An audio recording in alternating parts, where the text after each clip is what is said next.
Hindi ako makapaniwala.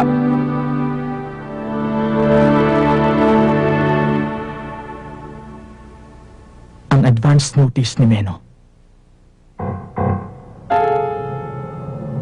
Suzaki Chan reporting live sa labas ng Regales Art Gallery. Ang nakikita nyo ngayon sa inyong mga screen ay tinatawag na agate links. Ayon sa notice ni Dark, ang kwintas na ito ang susunod niyang target. Nilikha ang art piece na ito ng isang di kilalang tao at ipinadala dito bilang isang regalo 3 araw na ang nakakaraan. Pero dahil sa interes ni Dark na kunin to, ang kwintas na ito ngayon ang pinagkakaguluhan ng publiko at maging ng mga taga-media. Tumabi ka nga, wala akong makita dito! Hoy, huwag ka manuna! Meron na kagad akong cover story para bukas. Basta nandiyan dyan si Dark, hindi magkukulang ang ibabalita. Huh? Oh?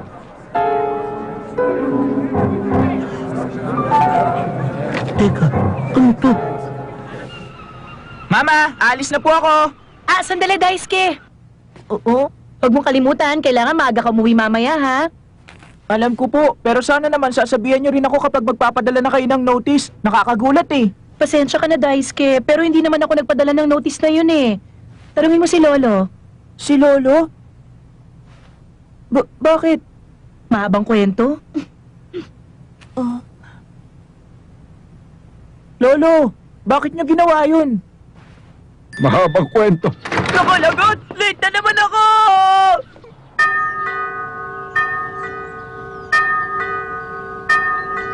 Uy, Daisuke!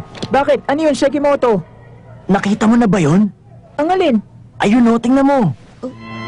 Anong ginagawa doon ni Sayara? Hindi ko rin alam, pero medyo matagal na yan. Baka mahilig lang siya sa bulaklak. Hindi ganun yun. Wala nang isip niya. Nagpo-fortune telling na nga siya kanina eh. Talaga?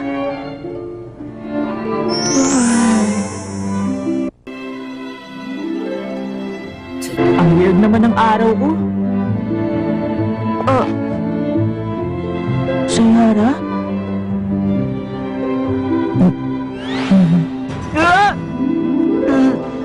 Ito. Huh? Sige na, para sa'yo yan. Pagkatapos, tingnan mo to. Alin? Siya. Sino ang babaeng yan? Ewan. Pero nandun din siya sa museum kung saan ipinadala ni Dark yung advance notice niya. Paano mo siya nakunan? Hindi talaga siya yung kukunan ko dapat ng picture. Nakakapagtaka. Ibig sabihin may babaeng nakapasok sa exhibit room kung saan mahigpit ang security.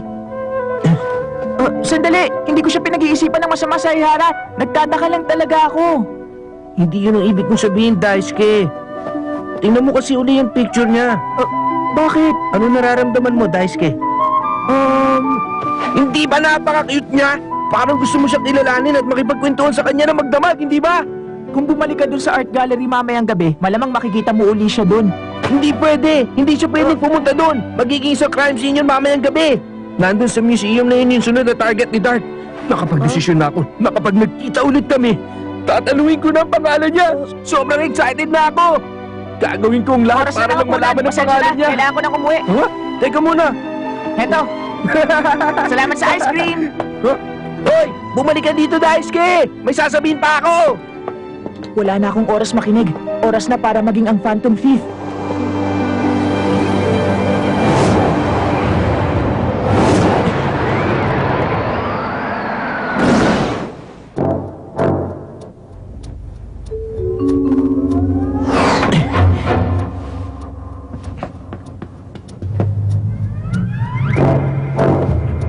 Ano ba to? Nawala lang si Satoshi, wala na rin security.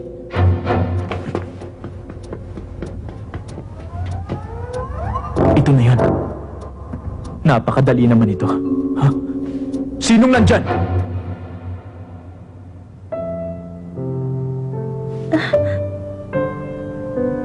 Dark, siya yung babaeng nabanggit ni Sayara kanina. Kayo si Dark Angel? Tama. Nandito ka para kunin to, tama ba ako? Tama ka uli. Kung ganun pakiusap, ipagpaliban mo ng isa pang araw.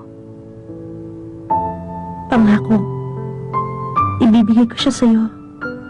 Isang araw pa kamo? Oo, isang araw pa. Ipinapangako ko sa'yo. Pagbigyan mo na ako.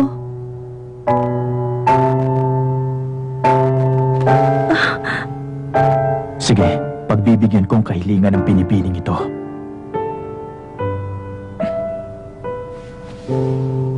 Oo, sige. May isang araw ka pa, Binibini. Ano ka ba? Dark naman! Okay ka lang! Pagbibigyan ko kahilingan! Ano ka ba? Nakakaya ka na talaga! Oo? Ibig mo sabihin kung ikaw yun, itutuloy mo pa rin ang misyon kahit na nagmakaawa siya? Oo nga, hindi rin. Sinasabi ko na nga pa eh. Ay, pero sino kaya yung babaeng yun? Ba't nandun siya? Tsaka bakit kaya siya humingi ng isa pang araw? Ano sinabi? Ah! Bakit nandyan ka, Lolo? Ano bang problema? Sabi naman tayo palagi matulog ng bata ka pa. Pasensya ka na po kung hindi ko nagawa yung misyon. Ang sinabi niya, ipagpaliban pa na isang araw. Tama bang hula ko? Opo. Ganun ba? Isang araw pa. Hanggang ngayon pala, hinihintay pa rin niya ang araw na yun. Ang tamang araw.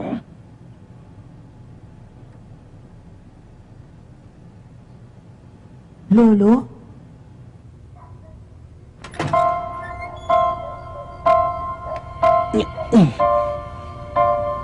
Bakit kaya hindi nagawa makuha ni Dark tong kwintas? Sobrang dali naman pasukin itong museum.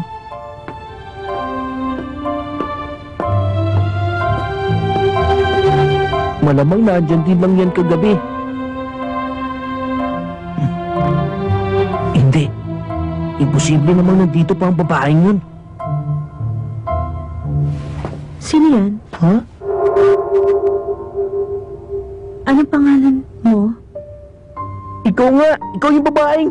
Nakunan ko ng picture! Sandali lang, miss! Hindi kita sasaktan, huwag kang matakot sa akin! Hindi ako pumunta rito para saktan ka, mabait ako! Nagpunta ako rito para mag-investigate! Oh? Hindi ba yung suot-suot ng kwintas ang gustong makuha ni Dark? Oo, pero nakiusap ako na ipagpaliban ng isang araw. Yun ay dahil napakahalaga ng kwintas kong to sa akin. Sa yung kwintas na yan? Sabi nila regalo daw yung kwintas. Ikaw pala may-ari? Oo. Ibinigay ang kwintas na to sa akin ng isang napakahalagang tao. Di ibig sabihin, hindi mo kailangan ibigay ang kwintas mo yan kay Dark. Kailangan mo yung ingatan. O sige, tutulungan kita. Akong bahala. Akong bahala kay Dark. Humanda siya.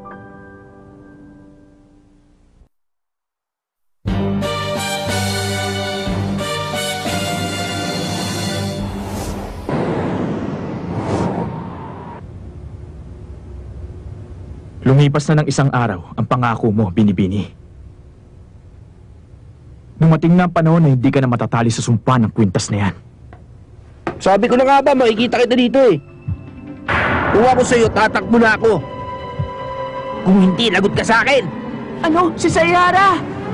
Binalaan na kita, Dark! Sandali lang! Sandali! Hoy, Dark! Ganito ba talagang gaawain mo? Ang pag-agaw sa gamit ng isang babaeng walang kalaban-laban? Maya ka! Sandali lang! Hindi mo ata alam ang totoong nangyayari dito, bata! Hindi dapat pinaglalaroan ng mga bata ang ganyang mga bagay! Paumanhin, aking Binibini. Pahiram! Hindi ko hayaang kunin mo to, Dark! Nakakapikon!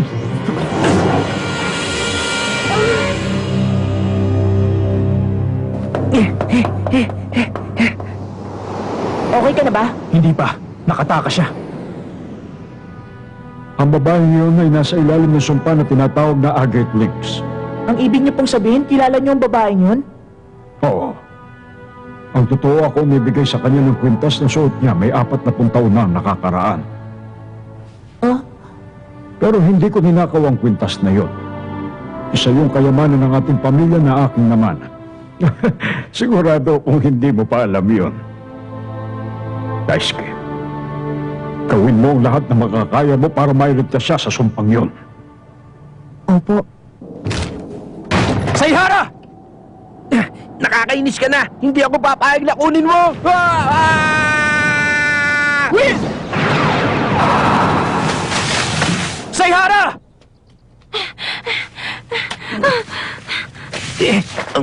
mo. Ligtas siya. Pasensya na. Pero nasira ako. Patawad.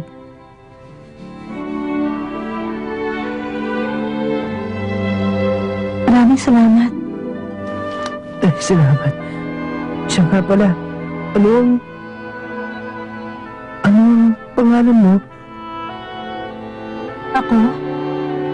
Ang pangalan ko ay Kurashina Meno. Maraming salamat. Kung sino ka man.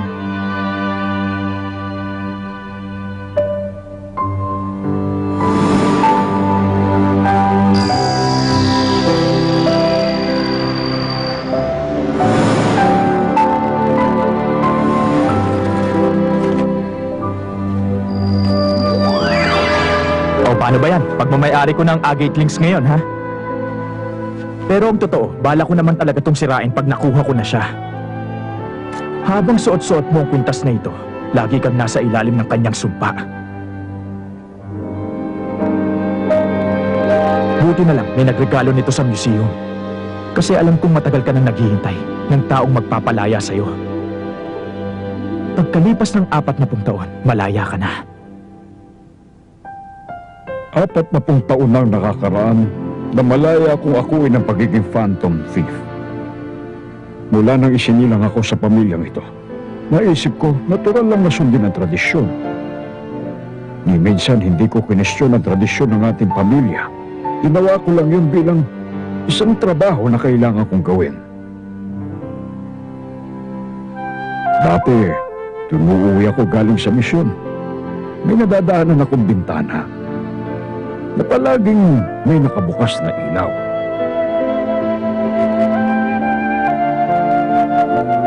Sa kwartong yon may isang batang babae na laging nakadungaw sa mundo na nasa labas ng kanyang silid. Laging nakasildi ang kanyang lampara. Ang ilaw na yon sa gitna ng kadiliman ng buong syudad ay para bang tinatawag ako. Yun ang naramdaman ko. Sino ka? Sino ka? Ako'y isang phantom. Hindi pala. Isa akong kaibigan. Sa wakas! Mainhin siyang babae na mahina ang katawan.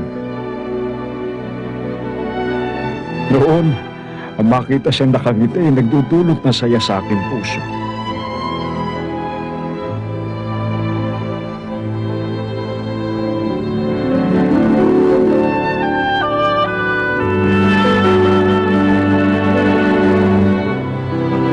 At sa kagustuhan kong makita siyang ngumiti, naisipan ko siyang bigyan ng isang regalo. Isang espesyal na regalo.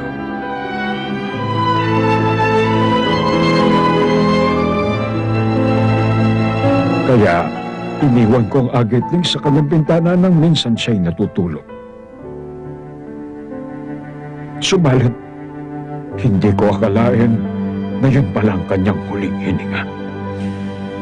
Hindi ako makapaniwala nangyari yun. Huwag kang mag-alala, ako nang bahala dito. Nandito ang lahat ng alaala mo. Hindi ito dapat patuloy na pasanin. Huwag mong kalilimutan. Ang tagal kong naghintay. Pero, huling araw na ngayon. Alam ko na, kailangan ko na rin umalis ngayon dito. Hindi! Dark! Hindi pwedeng matapos to ng ganito. Kailangan nating tapusin ng tama.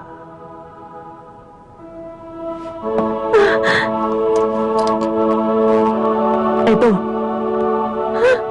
Kahit sira na.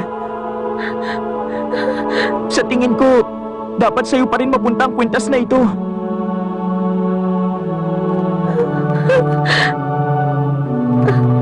Sa wakas, ikaw. Meron akong gustong sabihin sa'yo.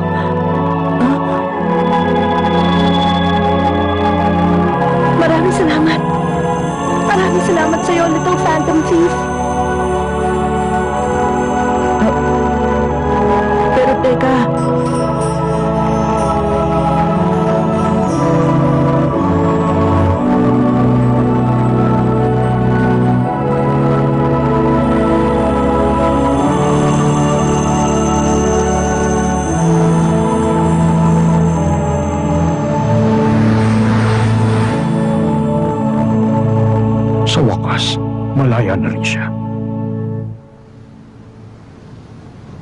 Gusto lang pala niya magpasalamat. Lolo, hindi pala dahil sa sumpa ng Agate Links kaya hindi makalaya si Kurashina. Yun pala, gusto lang talaga niya magpasalamat sa'yo. Ganun ba? Kung ako ang tatanungin mo, dapat ikaw na lang ang humarap kay Kurashina, Lolo, hindi po ako. Hindi. Dahil alam kong ang inaasahan niyang darating ay ang batang lalaking kaibigan niya. Ang 14 anyos na lalaking nasa kanyang mga alaala. Pero, kasinungalingan yun.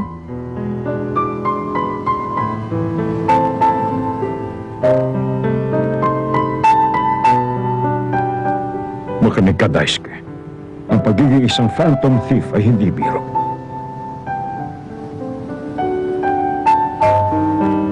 Minsan, kailangan mong pagbigyan ng pangarap ng taong may halaga sa iyo. Isa rin ito sa ating mga responsibilidad. Binabali ang katotohanan para pasayahin sila. Parang ganun lang yun. Tatanda mo yun, Daisuke.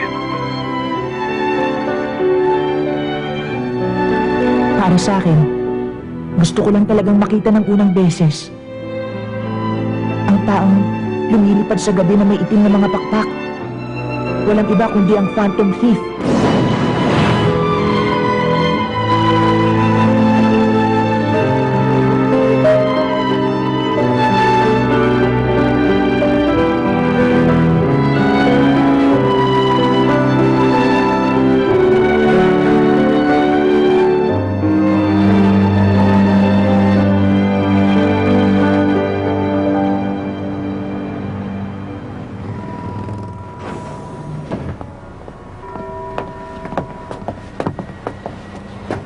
Hoy!